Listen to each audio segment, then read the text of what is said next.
Well, good evening. I want to welcome everybody again. And if you're still eating, enjoy your food and then come join us when you're able to.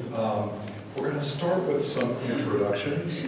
I did our prayer before the meal.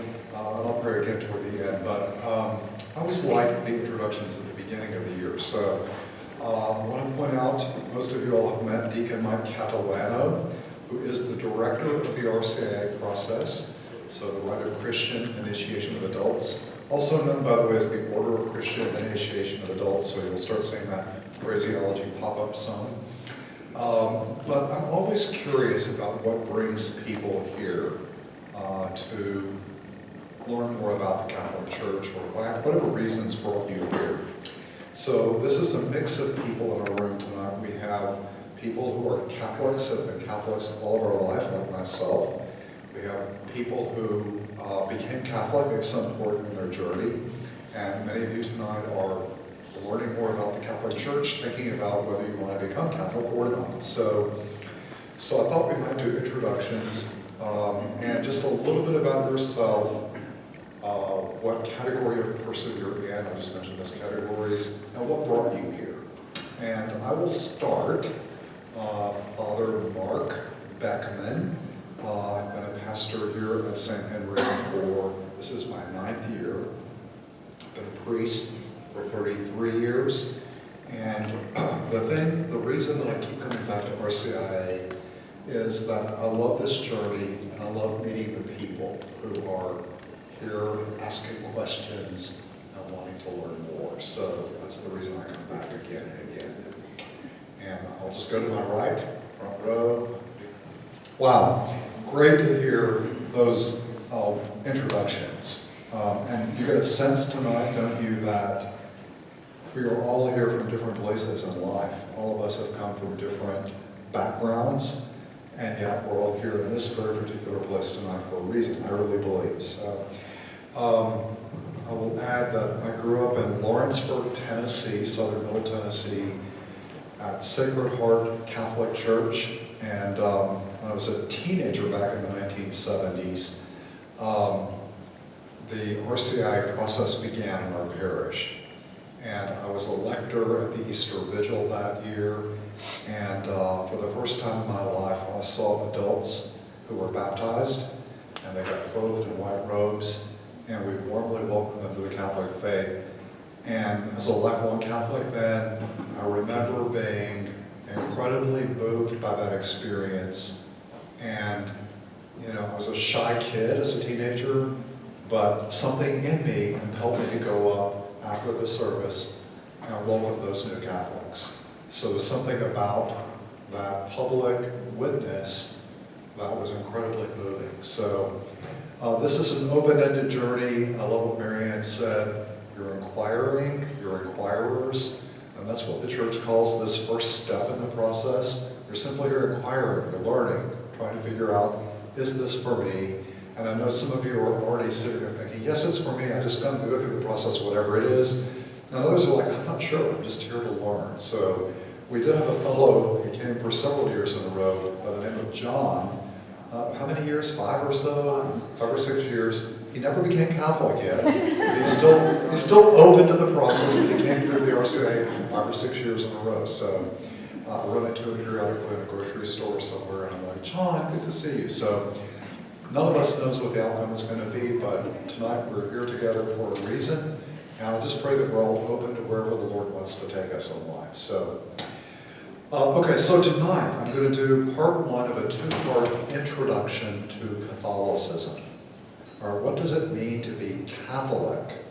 You know, that's a word, if you're a Protestant, that may have had a multiple set of associations, right? Catholicism, to be Catholic.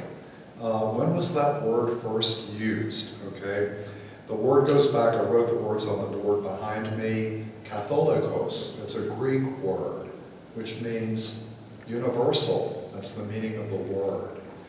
And it goes back to 2 Greek words, kat, holon, over the whole world. So the sense about this is something that's not just a particular thing, but universal. So even though I grew up at Sacred Heart Catholic Catholic Church in Lawrenceburg. I always knew that I was a member of something that was universal or much bigger. And so we'll talk more about that. First person who ever used that term to describe the Christian community was a man by the name of Ignatius of Antioch.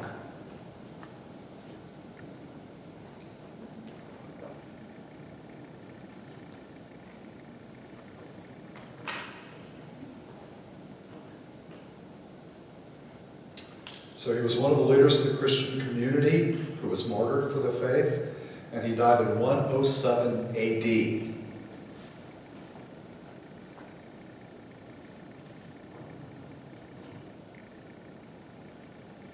I think, maybe there may be some church historians in here who can correct me if I'm wrong, I think he knew John the Apostle, who wrote the fourth gospel, right? Is that, have you heard that? So, so John's gospel was written circa 90 AD or so. Ignatius had been around for a while. The resurrection happened around 30 AD, so less than 100 years later, you've got this early Christian leader, and he speaks about the Catholic Church, which means not just the church in Antioch or Rome or Alexandria or Jerusalem, but the whole, what they knew about at that point in history, the whole inhabited world. So what was, in their minds, probably most of the Roman Empire. So you may know that Christianity spread very quickly in the first century throughout the Roman Empire.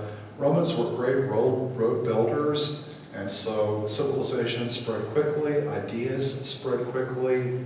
The Jewish community had synagogues throughout the Roman Empire, so Christianity spread like wildfire in that first century of Rome. So when Ignatius talked about the Catholic Church, he meant that a whole body of believers, all who were baptized throughout the world at that point. Also used by St. Augustine of Hippo in the 430s, he died, to describe the great church as opposed to those small sects that had broken away. So they would use two terms principally in the ancient church, Catholic and Orthodox.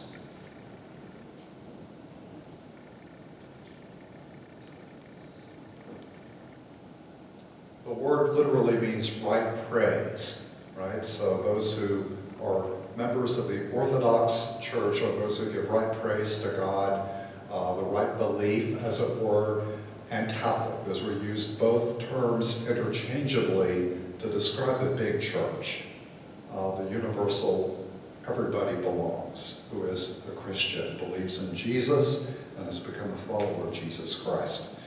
So tonight I want to start with sort of a theological understanding of what makes Catholics, what is our vision about? You know, we as Catholics do have a certain way of looking at the world, at creation itself, at all reality.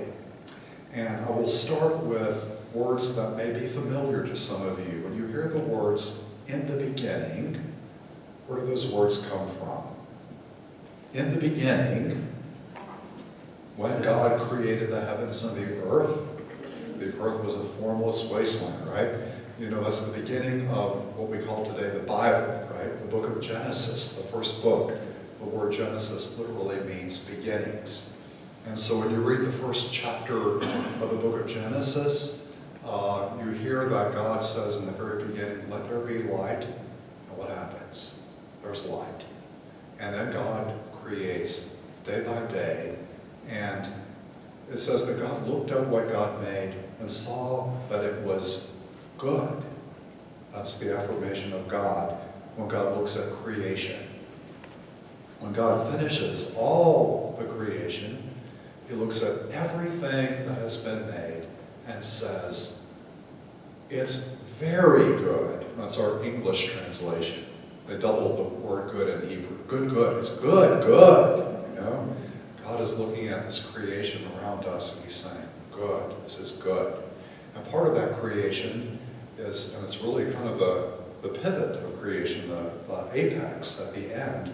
On the sixth day, the last thing that God creates are human beings.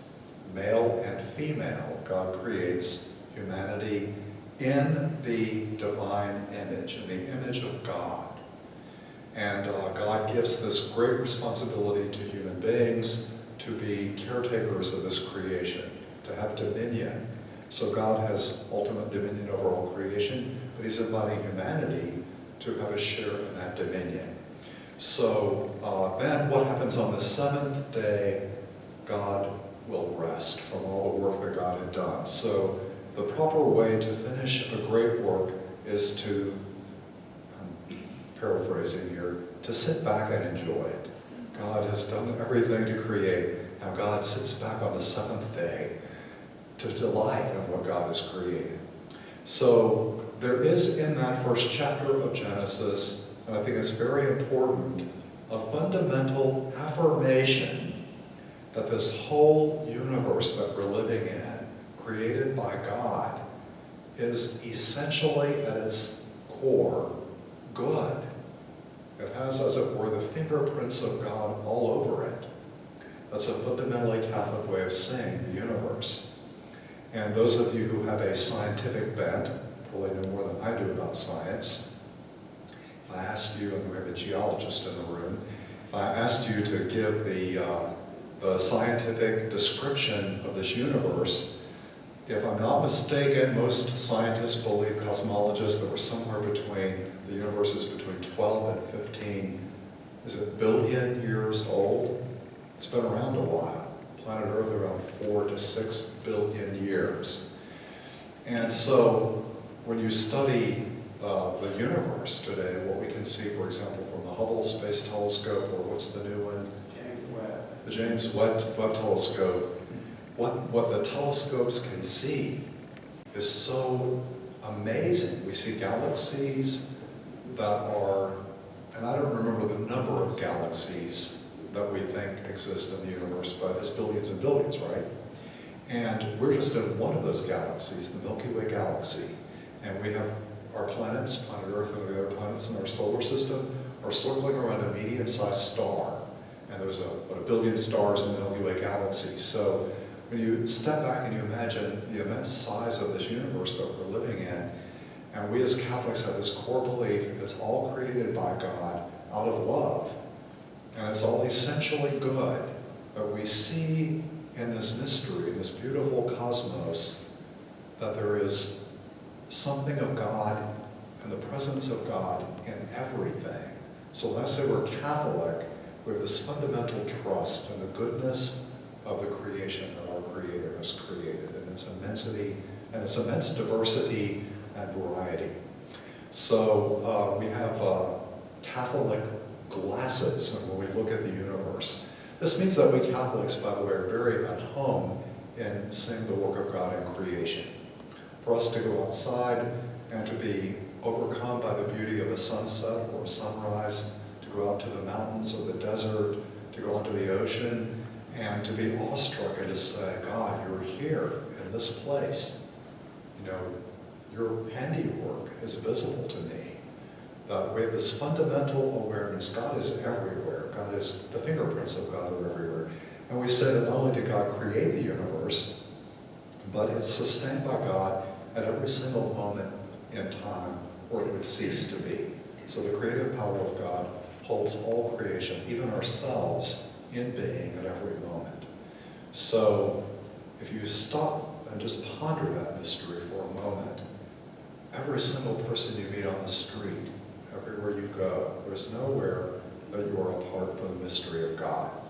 So that's why when you go into a typical Catholic church, we are not hesitant at all to incorporate all sorts of created things into our worship spaces. We like to use symbols and images. So you'll see stained glass, you'll see statues, you'll see icons, you'll see palpable, sensible things like incense and candles, holy water that sprinkles people. You'll see the whole body involved in worship, kneelings and genuflections and standing and bowing. You might think you're going into an aerobic room when you first go to Mass in a Catholic church because our bodies are so involved, right? It's not just an intellectual thing.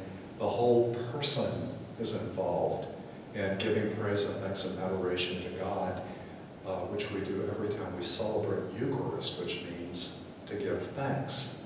So that's why we gather on Sunday mornings, or the evening before. So Catholic, vision about universe. I'll say a lot more next week about things that make us different than some of our Protestant brothers and sisters. But in some of the Protestant tradition, that suspicion about creation is much more palpable. You went to some Protestant churches, and they're almost like white-sided, white-walled, whiteboarded spaces. There's more suspicion, is this of God or not of God? More hesitancy to bring created things in. I'll say more about that next week.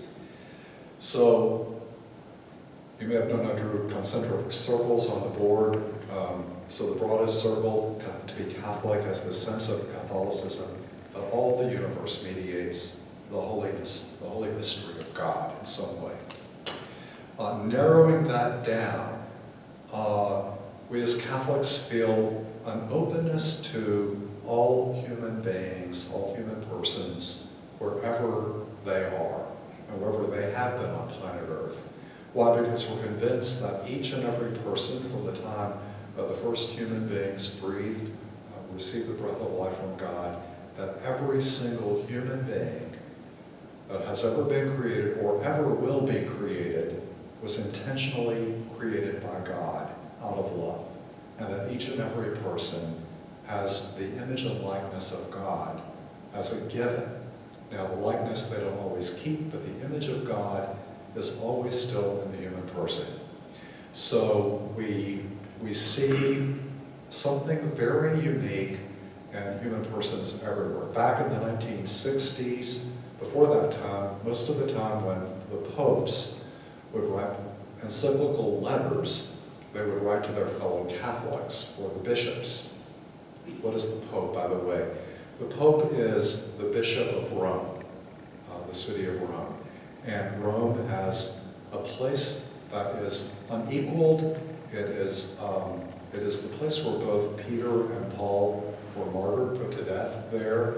Those great early Christians. And it's often called the Apostolic See, the See of the Apostles. And Peter, in particular, if you read the Gospel of Matthew, Jesus says to Peter, "You are a rock, and on this rock I will build the church, and the gates of hell will not prevail against it." He says to Simon Peter, "I entrust to you the keys of the kingdom of heaven." And so he gives the keys were symbols of authority. Right? If you lose your keys, you're like, "Oh, I can't get my car moving. I can't get in." You know. So we believe as Catholics that popes are the successors of Peter the Apostle. And so back in the 1960s, Pope John the 23rd was the first pope to do this. But when he wrote an encyclical letter on a big topic, I think it was something like the care for the world, for let's say, I can't remember what the exact first encyclical was that he did this. He addressed his letter not just to Catholics or bishops, but he wrote it to all men and women of goodwill. In other words, we're going to speak to anybody that has a goodwill that wants to work with us. And why was he addressing everybody? Because he was writing about things like human rights. How do we protect the human rights of people around planet Earth? And he enumerated those rights. Every human being has a right to life, a right to be educated, a right to health care, a right to housing, a right to respect, a right to dignity. He enumerated those fundamental human rights.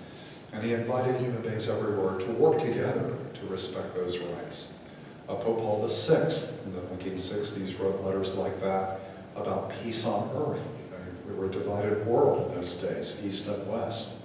And the threat of nuclear annihilation loomed over the planet.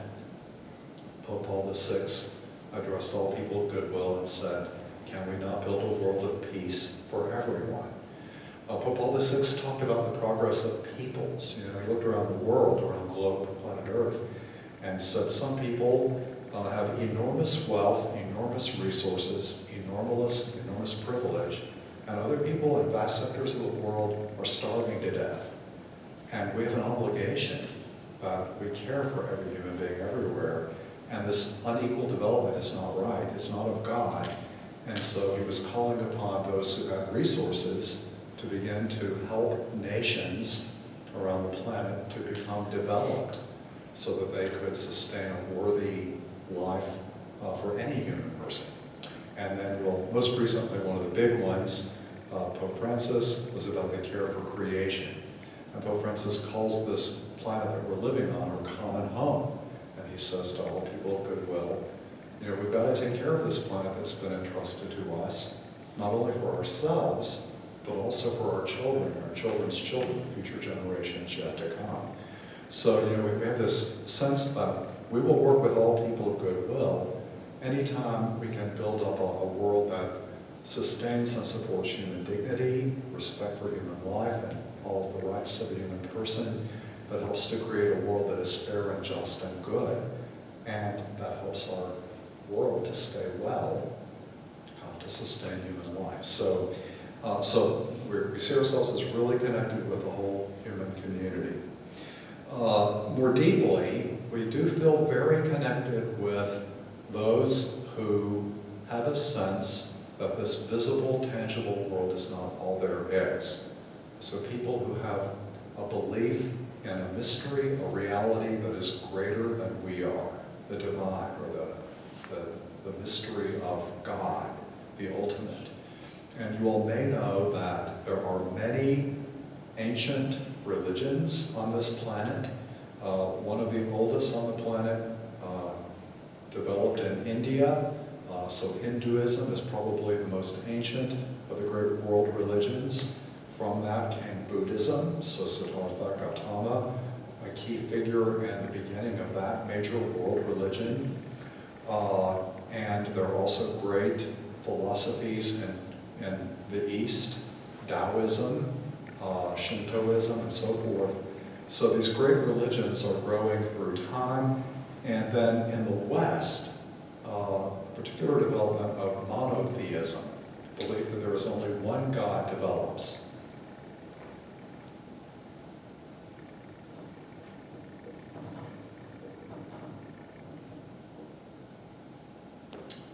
I won't go into the whole history of religions right now, but ancient human beings almost everywhere believed in something bigger than they were. It might be that the mountain had a god, the storm was a god, the creek had a god, the forest had a god, the trees were divine, whatever.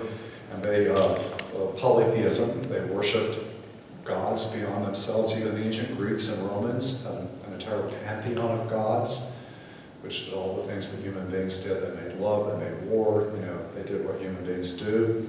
But it was really our Jewish ancestors that had a clarity at the beginning. The Lord is God alone, and only the Lord shall you worship. That's not strict monotheism yet, it's what we call henotheism.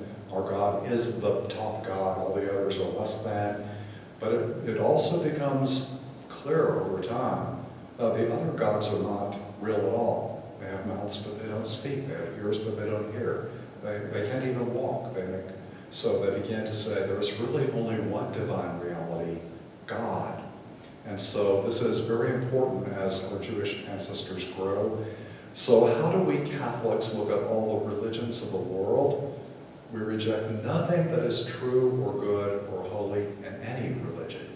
That's one of the fundamental approaches about being Catholic. So if we discover something good or beautiful and true in Hinduism or Buddhism or Taoism, we acknowledge that. Something that is good or beautiful or true is of God. Maybe they don't yet know fully the mystery of the personal God that we have discovered, but it's something of God in it.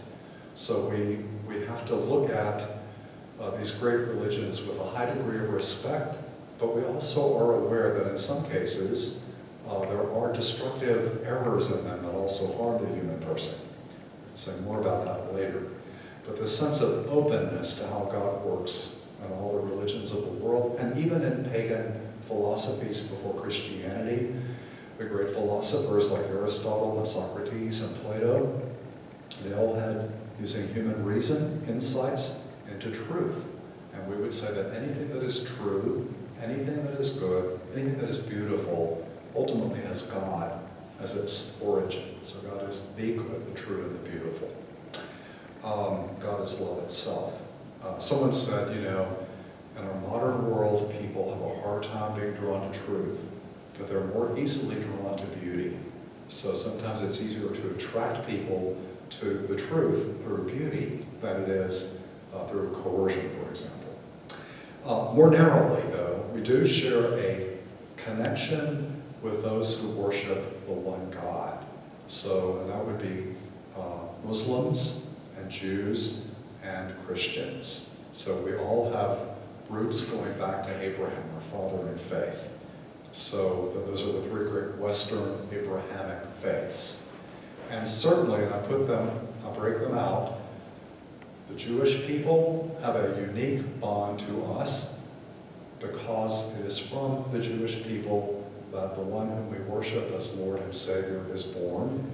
And remember that his mother and Joseph who raised him and all the original followers of Jesus, they were all Jewish.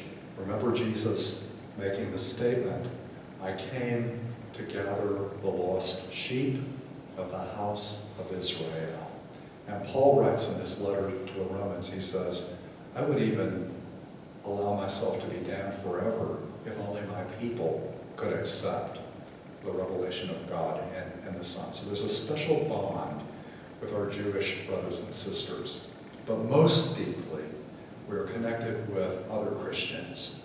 Now, what connects us? I was at a table this evening with some folks, and one comment that I heard was, there's more that connects us than divides us. Absolutely true.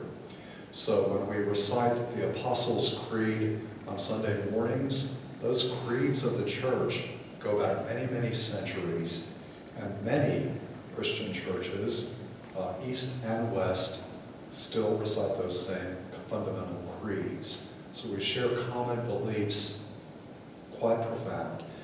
We share baptism. Most Christians do indeed baptize. So if you're baptized into Christ, we're all members of the same body at varying degrees of connection. So we have a real bond, a real relationship with all Christians everywhere. And I remember when I grew up in Lawrenceburg, Catholics were about, at that point, 6% of the population in Lawrenceburg. And I went to the little Catholic grade school, Sacred Heart. I was one of 8 people who graduated in the 8th grade. Then I went to a public high school. It had 1,300 people out of class of 320-something students. And I went to homeroom day 1 of high school and was sitting at a table in the homeroom, and it was the home ec room. And the kids were around the table, we're all getting to know each other. And someone said, aren't you Catholic? And I said, yes. And they said, are Catholics Christian? And I sometimes get that question because some of my Protestant brothers and sisters didn't believe we were. And I kind of comically said, we were the original Christians, It's like Coca-Cola is a soft drink, it's the original soft drink, We'll say more about the history of Christianity next week. I'm going to be focusing on the history behind it and the things that make us different. I'm trying now to focus on some of the things that connect us together. So our faith in Jesus Christ as Lord and Savior, in his death and resurrection, the grace that we believe comes from him, the creeds, baptism, we share the same New Testament and much of the same Old Testament. Catholics have a few extra books in the Old Testament. We'll talk about that later. So we share indeed so much. I think that's what we share is more important than the things that divide us. And we should never forget that, by the way. That said, there are many beautiful things about being Catholic that are distinctive and unique, and we're going to be talking about a lot of those next week, or some of them. All right, now, I want to say a few words tonight about questions. I love questions. Every year, we have different, every group is different.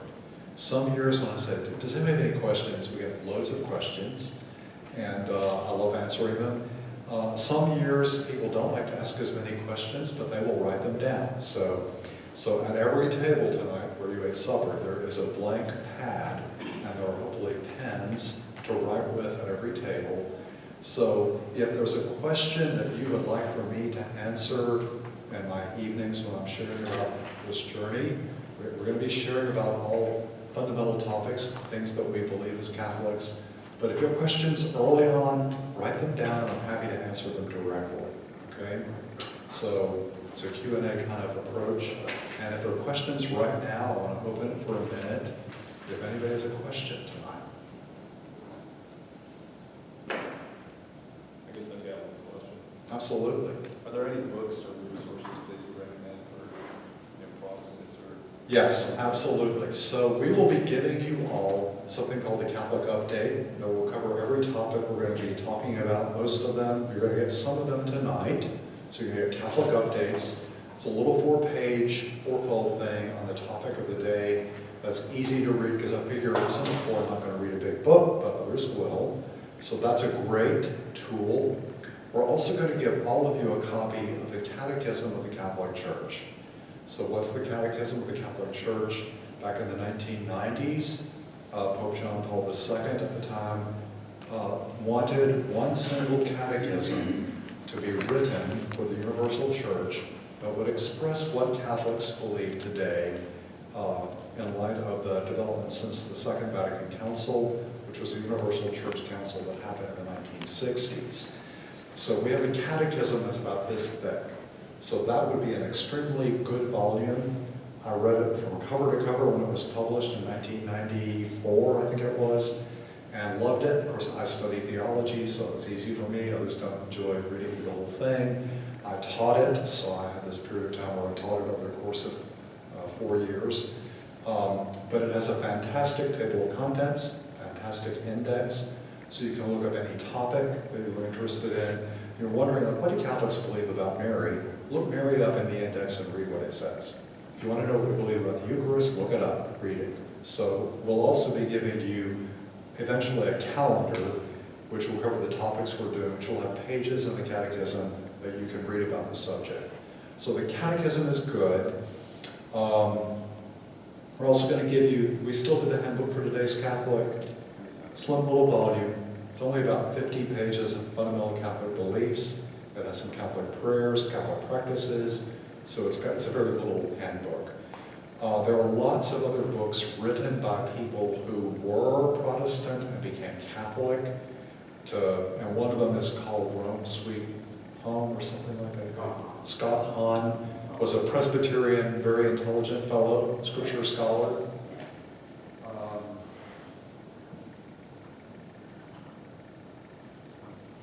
I read like 30 to 40 conversion stories, and his Rome Sweet Home is the best. Okay, Rome Sweet Home. He talks about, as a Christian, dedicated fundamental Christian, why did I become Catholic? He tells the story. And so if you were interested in that type of literature, very readable, and a personal story that has good, solid theology in it. So those kinds of books there are many of them out there right now. So We have a book card. there's a book card over there. There's also an excellent set of works by an older author now, Lawrence Cunningham, that I love about the Catholic Church. One is called The Catholic Heritage, one is called The Catholic Experience, and one is called, there's a trilogy of them. And what I like about them was he approaches topics like, in one of the books, how do Catholics view time? How do we view space? How do we view worship? How do we view, so it goes through different phenomenological realities and how do Catholics look at these things? And he also has one on different types of Catholic saints that I kind of think is very well done. So those are great resources too. Other questions? I've been listening to a lot of podcasts. Yes, there's a load of those now available. And I must admit, I don't think I've ever listened to a podcast in my life, so I'm a little bit in the dark on the modern technology, but yeah, lots of people are now listening to things via podcasts, and they find information online. And so there's Father Mike. Oh yeah, Father Mike Schmidt has done the Bible in a year. That's a Catholic approach to the Bible over the course of the year. And the Catechism of the Year does the Catechism of the Catholic Church in a year. Now, by the way, if you want to read a Catechism of the Catholic Church that is solidly written by the Catholic Church itself, there's also a thinner volume called UCAT, which was written actually for high school students and college students, but I find it incredibly readable. And so if you want something simpler than the Catechism, that is a fantastic way to start also. And it's got a great Q&A format, a great index and table of contents as well. So we'll be bringing more of those ideas as well. So you think that's okay? Yes. For the podcast? Those podcasts are probably great. Yeah, there's a lot of good stuff out there online these days. You do have to be somewhat cautious with some of it, because as you know, with information on the internet, anybody can put anything up in anybody's name, including Catholic Church's name, and claim to be speaking for Catholicism. So it requires a certain degree of savvy to make sure. And I always find, by the way, if you read a critical article, for example, about something Pope Francis said or did, or current Pope, always go to the Vatican website and read what he really said, rather than what the popular news story is about, because they miss the nuances. You know, Pope Francis is a very thoughtful pastor, and but he says things in very ordinary language, and it sometimes gets misinterpreted, you know, by people in the modern media. So, okay, other questions? I'll have great questions.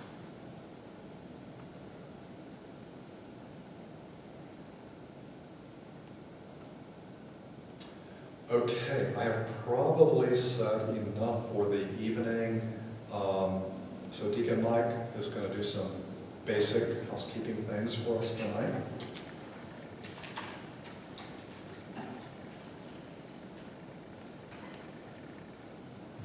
Yeah, this is just housekeeping.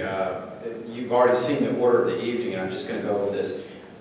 We check in for dinner, starts at about 6:15, and we start dinner at 6:30. And we do assign people to tables, and we rotate it around so that you get to know pretty much everybody. The talk begins at 7 o'clock by the ringing of the bell, and it ends usually around 8 o'clock, and you move back to the tables that you were seated at for dinner to answer. There's questions on in little slips of paper on there to do. If you can't make a session, you can watch it live stream over here through Zoom. But it's also, if you can't be on Zoom at the time we're on, then we record it and put it up on our YouTube channel, and we give you the links to both of those. What I'll do is I'll be sending out to both the candidates and the inquirers and the potential sponsors a sort of like a little news email each week about what the topic's going to be, what the food's going to be, what the different links like the Zoom link and so forth. One thing to remember is we don't take breaks during the talks, but if you need to go to the restroom, either to the left, to this side or that side, you can. The bathrooms are in the middle of on the other side of the wall there, so to speak. So you will get a notebook with Catholic updates, as Father Mark mentioned. If you haven't already, please fill out your registration form and leave it with Kristen. This is both for the inquirers and the sponsors. Return your name tags at the end of the evening, that way you don't lose them, and we'll hand them back out to you the next time. And then, as Father said, there will be note cards on the tables for questions to be answered by Father Mark the following week. And I bet there's not any. Those are all the housekeeping things. If you all have any questions about that. Is it important for your sponsor to come with you? It's good for them too, but if they miss it, we understand. So if your sponsor can't, should you pick a new sponsor? If they, you mean that they're not able to go to? Well, my wife, I think, is my sponsor, but she doesn't with the kids, so I don't, wouldn't be practical for her. Well, I think what you might want to do is this.